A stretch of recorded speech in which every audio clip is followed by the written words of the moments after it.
எங்களுடைய உயிர் மூச்சான ஒரு மாவட்டம். எங்களோடு ரத்தத்தோடு பயணப்பட்டு கொண்டிருக்க மாவட்டம். இன்னைக்கு நாங்க திராவிட முன்னேற்ற கழகத்தில் இணைந்த பிறகு நான் திருச்செந்தூருக்கு போயிட்டு வந்ததும் பத்திரிகையாளர்கள் இந்த சந்திக்கன்னு வந்திருக்கிறோம். நிறைய பேர் கேட்டுட்டு இருக்காங்க, திராவிட முன்னேற்ற கழகத்தில் ஏன் இணைப்பீர்கள், ஏதாவது உங்களுக்கு பெரிய அதிகாரம் தந்திருக்காங்களா, இல்ல உங்களுக்கு வேற ஏதாவது வெகுமதிகள் தந்திருக்காங்களான்னு. கண்டிப்பாக அப்படி எதுவுமே நடக்கவில்லை. நான் கிட்டத்தட்ட தம்பி சொன்ன போல 28 ஆண்டுகளுக்கு மேலாக அவருடைய பிஆர்ஓவாக மேலாளராக நான் பணிபுரிந்தது அனைவருக்குமே தெரியும். ஒரு கட்டத்தில் ஒரு படம் எல்லாருக்கும் ஏற்றத்தாழ்வு வரும். ஒரு படம் புலி என்கிற படம் தயாரிக்கும் போது அந்த படம் வெளியீட்டின் போது இன்கம் டேக்ஸ் ரைடு நான் மிகவும் மன ரீதியாக பாதிக்கப்பட்டேன். அதுக்கு அடுத்த கட்டமாக படமும் வெளியானதும் அவரிடம் அவரே என்னை விலக்குவது போல் என்னை அவாய்ட் பண்ணுவது போல் இருந்த பிறகு நானாக தனியாக கலப்பை மக்கள் இயக்கம் என்பது தொடங்கி அது இன்னைக்கு சீரும் சிறப்புமாக கிட்டத்தட்ட 28 கிட்டத்தட்ட 40 பள்ளிக்கூடங்கள் அரசு பள்ளிகளை தத்தெடுத்து கட்டி கொடுத்திருக்கிறேன். அங்க கலையரங்குகள் கட்டி கொடுத்திருக்கேன். என்னுடைய பணியே மாணவர் சமுதாயத்துக்கு கூட இணைத்ததால் எனக்கு பல விருதுகளும் பல அமைப்புகளிடமிருந்து நல்ல எனக்கு அவார்டுகளும் கிடைத்தது. இந்த சூழலில் நான் கிட்டத்தட்ட எனக்கு ஒரு பெரிய எனக்கு ஒரு பெரிய பின்னடைவு, உடம்புக்கு ரொம்ப மோசமா உயிரோட இருப்பனா என்பது கூட தெரியாத அளவுக்கு நான் கிம்ஸ் ஹாஸ்பிட்டல்ல இருந்தேன். உலகத்தில் இருக்க அத்தனை பேரும் என்கிட்ட நலம் விசாரித்தார்கள். ஆனால் 30 ஆண்டுகள் ஒருவரோடு நான் பணியாற்றினேன். அவரிடமிருந்து ஏதாவது ஒரு தொலைபேசி வரும். நம்ம பணம் காசு எல்லாம் முக்கியம் இல்லை, நம்ம யார்கிட்ட ஒர்க் பண்ணோம் முழு நினைவுகளும் கனவுகளும் அவரை சுற்றியே இருக்குது. ஒரு போன் வரும்னு நான் உண்மையிலே ரொம்ப எதிர்பார்த்துட்டு இருந்தேன். ஒரு போன் கூட வரல, ஒரு ஆறுதல் கூட சொல்லல. ஒரு எதிரியா இருந்தா கூட ஒரு வார்த்தை சொல்லுவாங்க, நல்லா இருக்கீங்களாம்பாங்க, அவங்க ஒரு நல்லது கிட்டது போவாங்க. ஆனால் 30 ஆண்டுகள் பணியாற்றிய நம்மளை கடைசி வரை கண்டுக்கவில்லையே, இனியும் அவர் கண்டுகொள்ள மாட்டார் என்பதற்காக தான் திராவிட முன்னேற்ற கழகத்தில் இணைந்தேன். அதுக்கு நான் பதில் சொல்ல வேண்டிய ஒரு கட்டாயத்தில் இருக்கிறதுனால தான் இன்னைக்கு பதில் சொல்லிட்டு இருக்கேன். அரசியல் காரணம் எதுவும் கிடையாது. திராவிட தேர்தலில் இணைந்தது தனிப்பட்ட காரணத்துக்காக மட்டும் தனிப்பட்ட காரணம் ஒன்று, நான் நிறைய தொண்டுகள் செய்துட்டு இருக்கேன் சார்.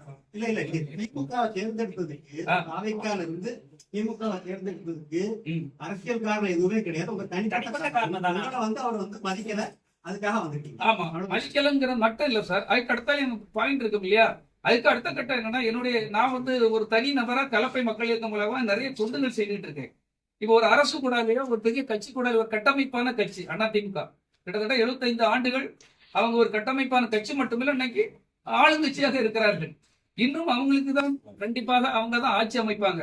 அப்போ ஒரு அதிகாரத்துக்குடல் இருக்கவங்க பண்ணும்போது நான் இன்னும் இந்த போதில் தனியாக இருக்கின்ற இந்த மாதிரி கலப்பை மக்கள் இயக்கம் போன்ற இயக்கங்களுக்கு ஒரு சர்வீஸ் பண்றதுக்கு எனக்கு ஒரு நல்ல வாய்ப்பு கிடைக்கும் என்பதற்காக. மாறுது இல்லை, எந்த யாரு ஏற்றுக்கொள்வாங்களோ அதிகாரம் இல்ல சார். நான் இப்ப தனியார் இருந்து சாக முடியுமா சார், கஷ்டப்பட முடியுமா? எனக்கு ஒரு மக்களுக்கு நல்லது செய்யணும்னு ஆசைப்படுறேன். எனக்கு ஒரு பலம் வேணுமா வேண்டாமா? சிங்கிள் மேன எவ்வளவு சார் பண்ண முடியும்?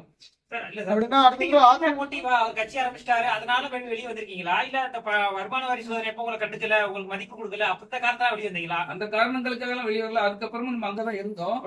என்ன காரணம்னா சார், இன்னைக்கு எனக்கு உடல் ரீதியா ஒரு மனசு தானே நான் எதிர்பார்க்கலாம். இப்ப நீங்க ஒரு இடத்துல வேலை பார்க்கும்போது உங்க முதலாளி கண்டுக்காம இருக்கும்போது, இல்ல முதலாளியோ உங்க சொந்தக்காரமா கண்டுக்காம இருந்தா உங்க மனம் எவ்வளவு வேதனை அடையும். நான் 30 ஆண்டுகள் இருந்திருக்கேன் சார். என்ன இதுக்கு மேல அவங்க கண்டுக்க மாட்டாங்க.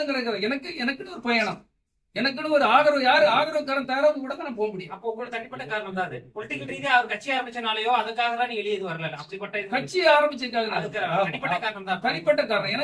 எனக்கு இயக்கத்துக்கு யார் வலு சேர்ப்பார்கள், யார் நல்லது செய்வாங்க, அவர் உங்களுக்கு அங்கீகாரம் கொடுக்கல அப்படிங்கறதுக்காண்டிதான் நீங்க.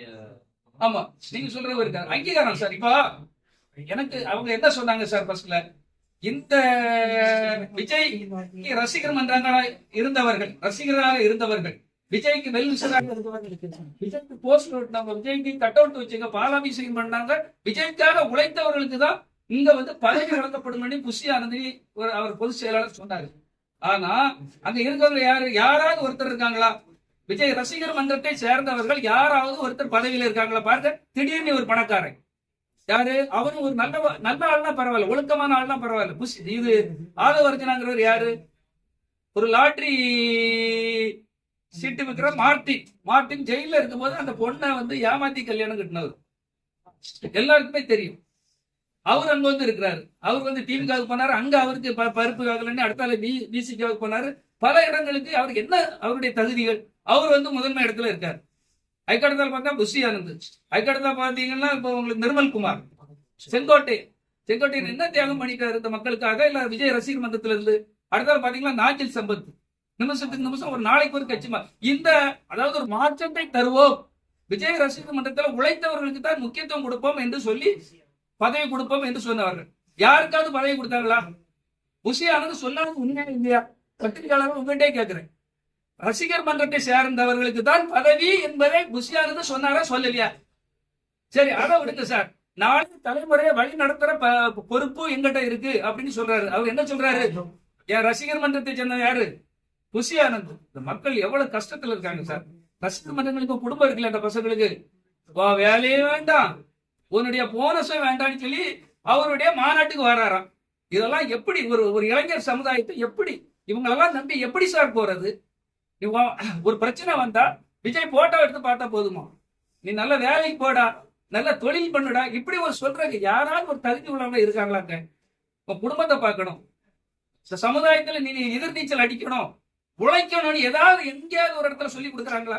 போட்டோ எடுத்து பார்த்துக்க, வேலையை விட்டுட்டு வந்துரு. தலைவர் இருக்க, தலைவர் என்ன பண்ணுவாரு? அப்ப இப்படிப்பட்ட இடத்துல எப்படி சார் இருக்க முடியும்? நான் இந்த சமுதாயத்துக்கு ஏதாவது செய்யணும்னு எனக்கு ஆசை இருக்குது. நான் இந்த சமுதாய பத்திரிக்கை சார் 30-40 பள்ளிக்கூடங்கள் கட்டி கொடுத்துருக்கேன். 1-2 பள்ளிக்கூடங்கள் இல்ல, என்னுடைய சொந்த உழைப்புல. இன்னும் அதை விரிவுபடுத்த வேண்டும். அதற்காக தான் நான் இன்னொரு கட்சிகள் வேணும், மாற்று கட்சி வேணும் என்பதற்காக போயிருக்கேன். புஷி ஆனந்த் இப்ப அரசியல் ரீதியா அவரை வளர்த்து கொடுத்து புஷி ஆனந்த் சார் எல்லா இடத்துலயும் போய் மிகப்பெரிய கூட்டம் ஏற்பாடு பண்ணி தான் வருத பார்த்து சொல்றாங்க சார். அப்படிலாம் கிடையாது சார். அந்த கட்சியை கட்டமைப்பை உருவாக்கியவர் எஸ்.ஏ. சந்திரசேகர் சார். எஸ்.ஏ. சந்திரசேகருக்கு அடுத்தபடியாக இருந்தது பி.டி. செல்வகுமார். இது நீங்க எங்க வேணாலும் கேட்டுக்கலாம் சார். நாங்க வந்து பின்னால இந்த பிஹைண்ட் தி ஸ்கிரீன் பின்னால இருந்து வேலை பார்த்தோம். அவங்க அப்பாவே பல இடத்துல புஷி ஆனந்த்ங்கிறவர் மக்கள் இயக்கம் தொடங்கும், விஜய் மக்கள் இயக்கம் தொடங்கும் போய் உள்ள ரெக்கமெண்டேஷன்ல வந்தவர். அவர் ஒரு பாண்டிச்சேரிக்காரர். முதல்ல அவர் உள்ள விட்டதே தப்புங்கிறத இப்ப நமக்கு தெரியுது. எங்க இல்ல அவர் பாண்டிச்சேரிக்காரர். பாண்டிச்சேரியில இருந்து அவர் பாண்டிச்சேரி, அதான் உண்மை. ஒரு பாண்டிச்சேரிக்காரர் வந்து ஒரு யூனியன் பிரதேசத்துக்காரர் வந்து எப்படி தமிழ்நாட்டு மக்கள் அவ்வளோத்தையும் முட்டாளாகிட்டு இருக்காருங்கிறது நமக்கு தான் தெரியும். அவர் தமிழ்நாட்டுக்காரர் கிடையாது. அவருக்கு எப்படி இவ்வளவு பெரிய அதிகாரத்தை கொண்டு கொடுத்தாங்க? சார் இப்போ விஜயோட வளர்ச்சி எப்படி சார் இருக்கு? சார் விஜய் வளர்ந்தா வளர்ச்சி பற்றி தான் பேசல சார். விஜய் நல்லவர்களை கூட வச்சுக்கணும் சார். திறமையாளர்களை கூட வைக்கலனா கண்டிப்பாக இந்த தேர்தலில் கண்டிப்பாக மக்கள் அவருக்கு பாடம் புகுட்டுவார்கள். அவர் திரும்ப கூப்பிட்டா நீங்க போவீங்களா? யாரு விஜய் திரும்ப கூப்பிட்டா நீங்க போவீங்களா? நான் இனி போக மாட்டேன் சார். ஏன்னா என்னைக்கு பழி வாங்கப்பட்டமோ, என்னைக்கு ஒரு நட்டாத்துல வந்து விட்டுட்டாங்களோ, அது வந்து ஒரு மண் குதிரை. அப்படிப்பட்ட நல்லவர்களை கூட வைக்கணும் நீங்க எப்படி சொல்றீங்க? நல்லவரை வச்சு ஒரு நல்ல அட்வைஸ் பண்ணுவாங்கல்ல சார். இப்ப அந்த அப்பா இருந்தாருன்னா அட்வைஸ் பண்ணுவார் சார். இன்னைக்கு பாத்தீங்களா 12ஆம் தேதி ஒரு ப்ரோக்ராம் இருக்கு இல்ல அப்படின்னு சொல்லி பொது மீடியா நீங்க பாத்திருப்பீங்க, சோசியல் மீடியா இல்ல இல்லையோ சார். ஒரு கரூர் சம்பவம் இப்படி நடந்திருக்குமா சார்?